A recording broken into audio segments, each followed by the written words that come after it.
So, welcome to my lecture for Plato's Crito dialogue. Just to get into the setup a little bit, don't forget that this is about a month after Socrates has been sentenced to death, but he's still in jail in Athens after his trial is over. Why is he still there?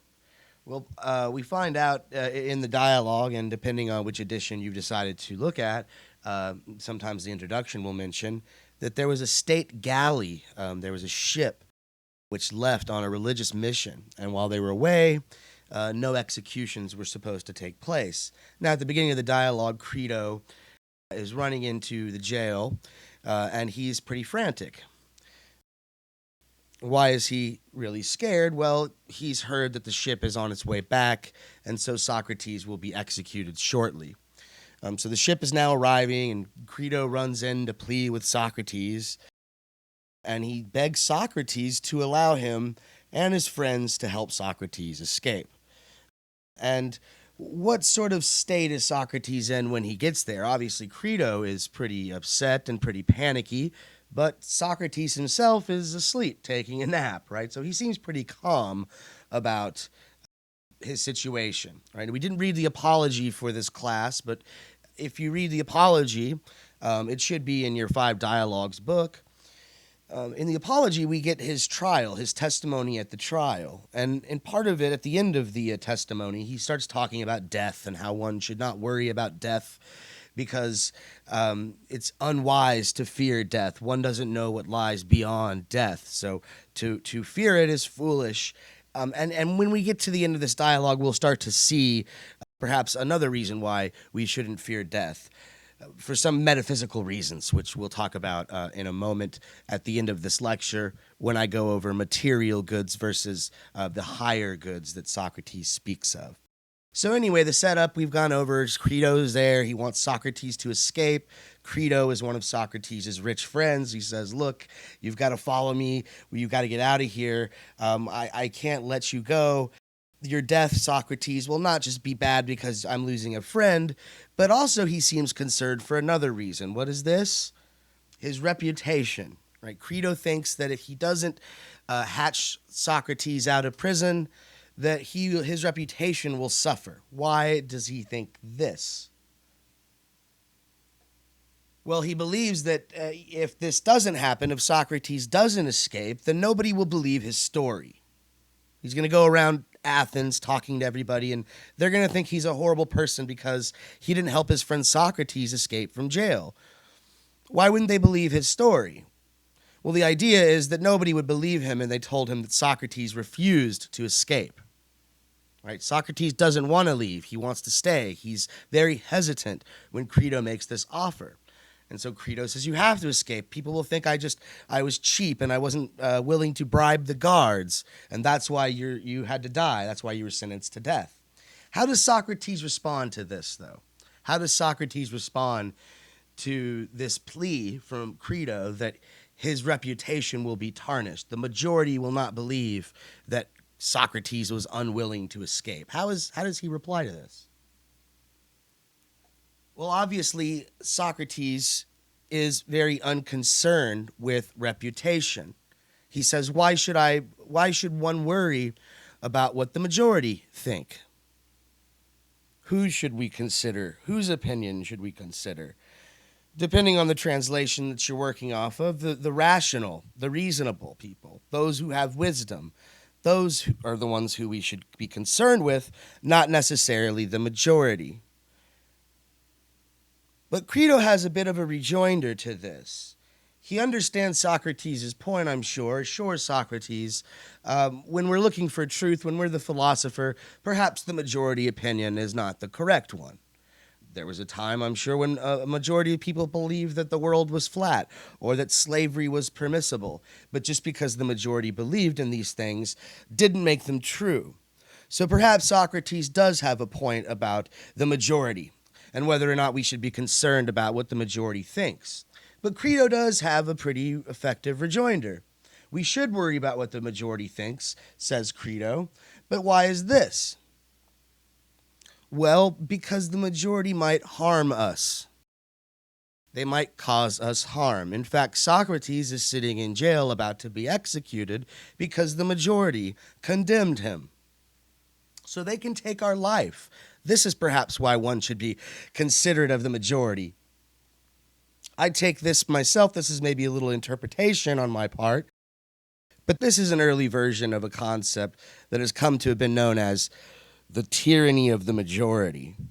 And John Stuart Mill, when we get to the reading for John Stuart Mill on liberty, you will see that he tries to address this as well, that we should allow people to be absolutely free, and there should be no limit to liberty. But on the other hand, we can't allow the majority to force anyone to go against their own will. And again, we'll get to this later, but the idea is that in a just society, we can't just go with majority rule, because sometimes the majority might be wrong, and we have to worry about this. And so, but is Socrates really concerned with this tyranny of the majority? Is he really concerned with what the majority might do as far as inflicting pain or bodily harm to him? No, he does seem unconcerned with this. He seems to face death rather cheerfully. Why is this, you might ask?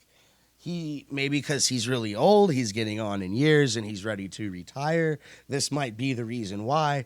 But underlying some of his statements, I think, is this yearning to maybe leave this physical place, to leave the world. We talked about Plato's theory of forms, and if Socrates is not so attached to the body, he makes claims in the Apology, the dialogue I mentioned a minute ago, that I mentioned earlier. Some of the statements that he makes in the Apology refer to the fact that a good man or a better man could never be harmed by a lesser man or a worse or more wicked person. And so, in order for that to be true, he's got to have some metaphysical assumptions to back that up. He can't just say that a better man cannot be harmed by the worse man or a worse man. This seems just patently false if you look at the world around you. Isn't it the case that sometimes good people are harmed by bad people all the time? Well, not if you think of things the way Socrates does.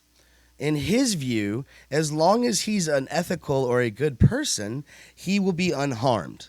They might even kill him, but even his own death, he doesn't really see that as harmful. So he has this notion of a soul, which he thinks the soul is a more important aspect of his being, a more important part of him, and this is what matters. So perhaps he might be sentenced to death, perhaps he might get killed, murdered, but in reality, the tyranny of the majority is not something he has to really worry about in the long run, because his mortality is not what matters. It's whether or not he's a just or a virtuous person, and whether or not his soul is pure. Crito seems to kind of ignore some of the things that Socrates says here at the beginning of the dialogue. He seems to miss the point a little bit, because he starts to plead with him some more.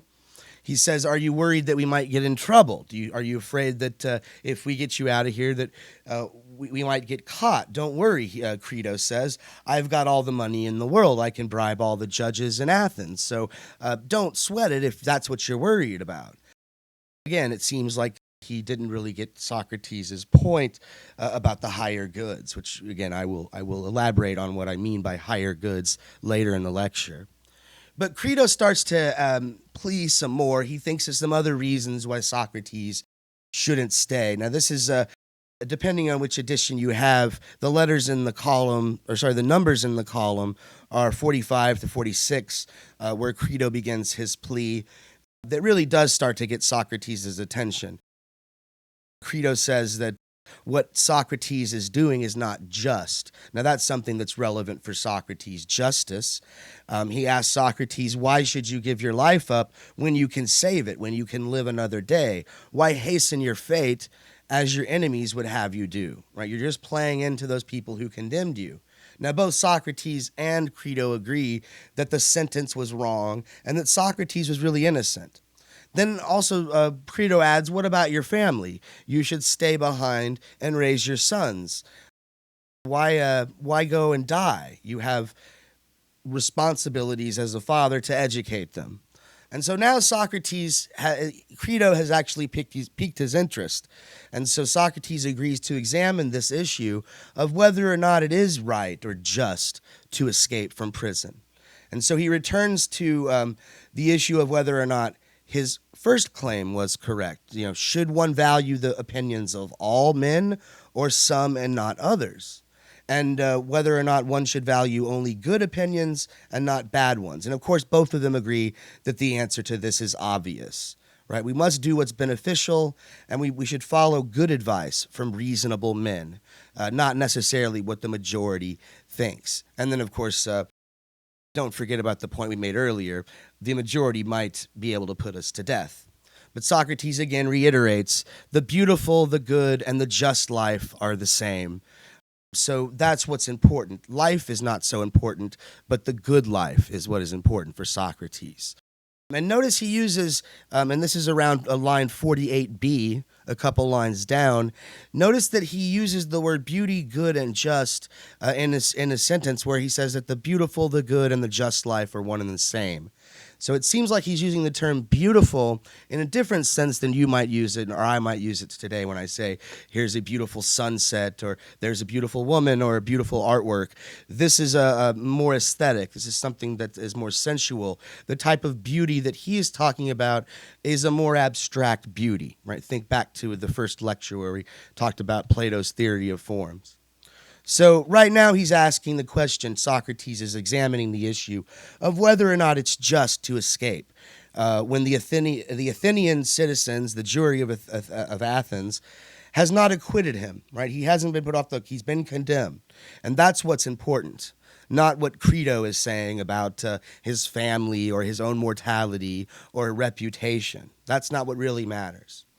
So how are we going to examine this issue? Socrates sets out to examine the issue of whether or not it's just to escape. How are we going to do this?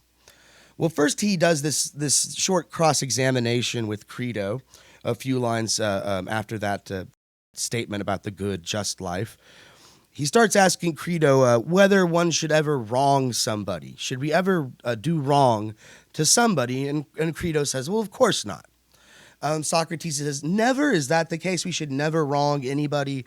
Well, obviously, no. That is not the right and virtuous thing to do if you're concerned about having a nice and pure and just soul, as Socrates certainly is.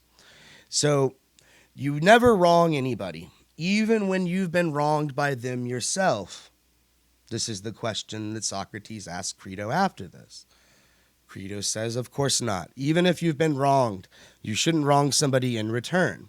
The majority may disagree with this, says Socrates, but they agree that it's the right thing to do. They both hold it to be true, and they find that it's sound, that one should never retaliate. This is sort of the opposite of the Old Testament saying, eye for an eye, tooth for a tooth. That's really kind of a paraphrase, not actually a literal quotation from the Hebrew Bible. But this is sort of the anti-principle of retaliation. It's a principle of non-retaliation. One should never return wrong, even if somebody has been wronged. Even if Socrates has been wrongly accused of the crime that he's been accused of corrupting the youth and spreading false teachings about the gods or not respecting the gods. And he believes these are false accusations. Nevertheless, he still thinks he's not justified in retaliating, in returning a wrong with a wrong. One should never harm anybody in return. Why not? Well, it seems like the basic reason he says this is because when you return wrong with wrong, not only are you harming that person who you seek revenge against, you're harming them, right, by getting the revenge, but you're also harming yourself. Why are you harming yourself? Because even if you get away with it, you've done an injustice. You've done wrong to somebody, and so therefore your soul is harmed. So this is why one should never seek retaliation, according to Socrates, right? Two wrongs do not make a right. And so he uses this principle of non-retaliation to serve as a basis, I think, for his deliberation. And so how does this work? He's got to figure out whether or not his escape would be returning a wrong with a wrong. So we've got to analyze the nature of this action that he's proposing. Well, escaping from prison. Is this returning an injustice with an injustice or harm with harm? This is the question at hand. And so how does he answer this? Is it unjust to escape from jail even though it's wrong, even though the court was wrong in putting him there? Is it unjust? Well, of course, that's eventually his answer is going to be yes to that, but we have to get at his explanation for why. Why is it wrong? Will the action show intention to destroy the laws and the state, indeed the whole city? He seems to suggest that it will, around line 50A, about 50A, 4 lines down. He does suggest this, that this action will will not seek to destroy the laws, but it will show intention for a destruction of the laws. I think this is perhaps a bit of a slippery slope. He says, if I don't respect any of the laws of the city, that is, if I just sort of pick and choose which ones I want to follow, and if I don't like the way the law courts decide, I just decide not to respect their verdict. Well, he says that principle leads to total lawlessness, total anarchy. If I just follow the laws that I feel like following, if I just wait at the stoplight if I feel like it, if I don't, I just run the red light. Socrates says that's not a good principle. That leads to anarchy. So he's not gonna just break the laws on a whim. But wait a minute, though. The city has done him wrong, and the decision was not right. So maybe he is justified in breaking the law, maybe this once to get back. Well, of course, he says no retaliation, but he also mentions an agreement. And this is an interesting part of the dialogue. About, 50A, about 5 or 6 lines down, he starts talking as if he himself were the city of Athens, or actually he says the laws, as if he were the laws or the state. And he mentions this agreement that he had with the city. And again, this is a little bit of my interpretation, but this is perhaps one of the earliest versions of what we might call a social contract theory.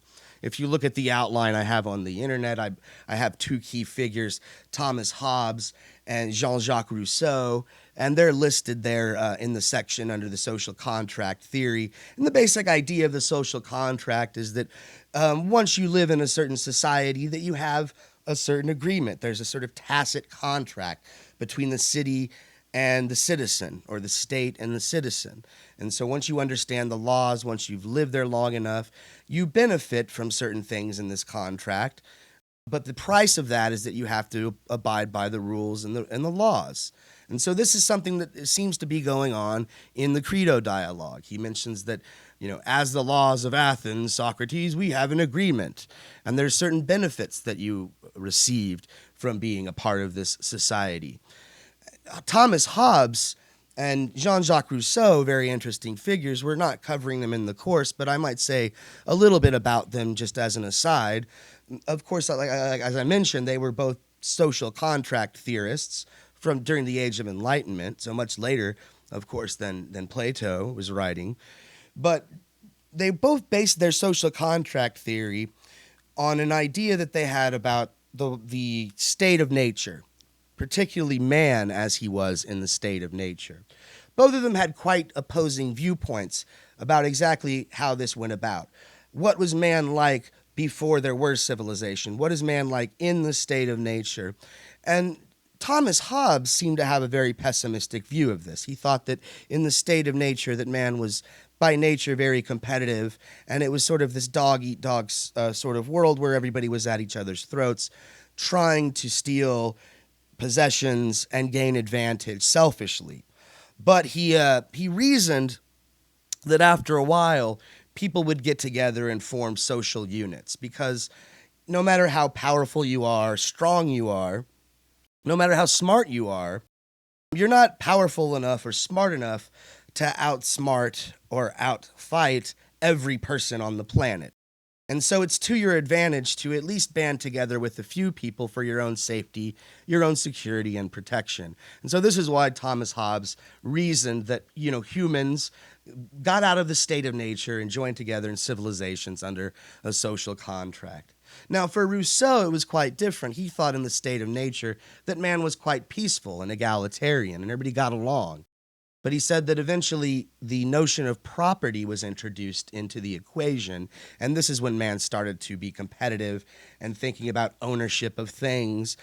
And the social contract came about when a certain group of people who were aiming at possessions and ownership got together and sort of for their own advantage put together society, rules and regulations that would benefit only the certain few of the higher class, all the while doing this off the backs of the poor. And so, again, Rousseau has a very optimistic view of man in nature. He thinks we're naturally good, but badness and evil is introduced in modern society, according to Rousseau. And he called for a more agrarian society that was based off of agriculture and stuff like this. And so back to the dialogue at hand, what is Socrates talking about when he mentions this agreement between him and the city? It seems like a similar notion of a social contract that we have an agreement, Socrates, you've lived in Athens for a certain amount of time, but what benefits has Socrates accrued by joining into this social contract? Now, remember, for Thomas Hobbes, the benefit is security, right? We band together to protect ourselves from everybody else because we can't do it alone. For Rousseau, the advantage is only for the few. But what does Socrates say about the benefits that he enjoys as a citizen under this quote-unquote social contract? Well, one thing he says is that he was born in Athens, and that's one thing he owes the city. His parents met there, and so in a sense, he owes it for his own birth, his own existence. He also mentions that he was nurtured and educated in the arts and physical culture. He also mentions this notion of filial piety, the notion that the idea that you aren't on equal footing with your father, you aren't on equal footing with your parents, like the fifth commandment, honor thy father and mother.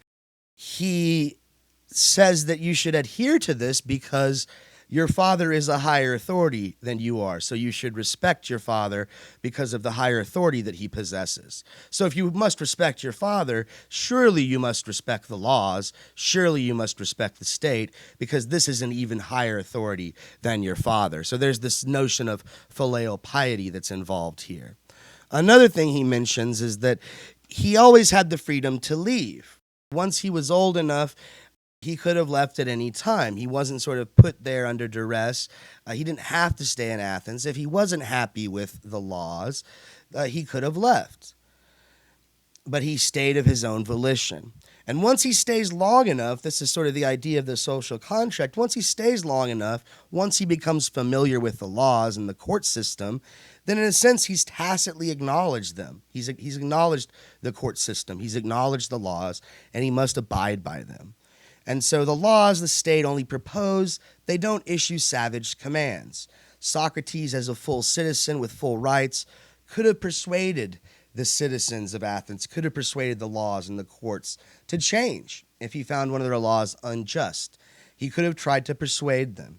If he failed at persuasion, then he must comply with the laws. Or he could also ask for exile, right? This is the big deal at the trial. He was able to decide what he thought his punishment should be. And he didn't choose exile. He decided that he should actually be rewarded for what he did.